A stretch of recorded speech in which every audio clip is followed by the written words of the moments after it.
बदली होताच बाजीराव सिंघम मैदानात महागावात दारू अवैध हातभट्टीवर एपीआय अंबोरे यांचे बुलडोझर।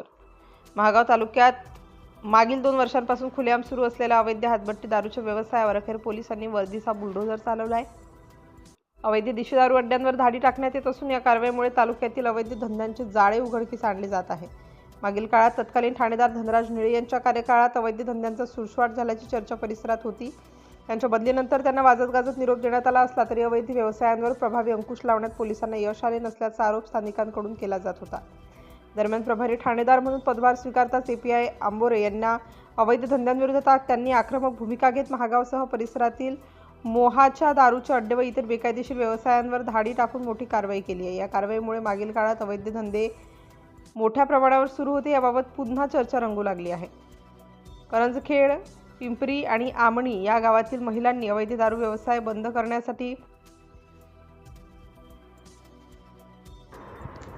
महागाव पोलीस ठाण्यासमोर आंदोलनही छेडलं होतं। मात्र त्यानंतरही अवैध धंदे आणि चोरीच्या घटनांमध्ये अपेक्षित घट झालेली नव्हती अशी नागरिकांची भावना आहे।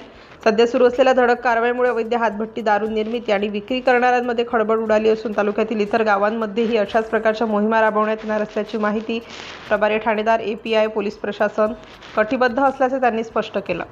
खरा वर्दीतला वाघ आता बाजीराव सिंघम मैदानात। सिटी इंडिया न्यूजसाठी SK शब्बीर, जिल्हा प्रतिनिधी, यवतमाळ।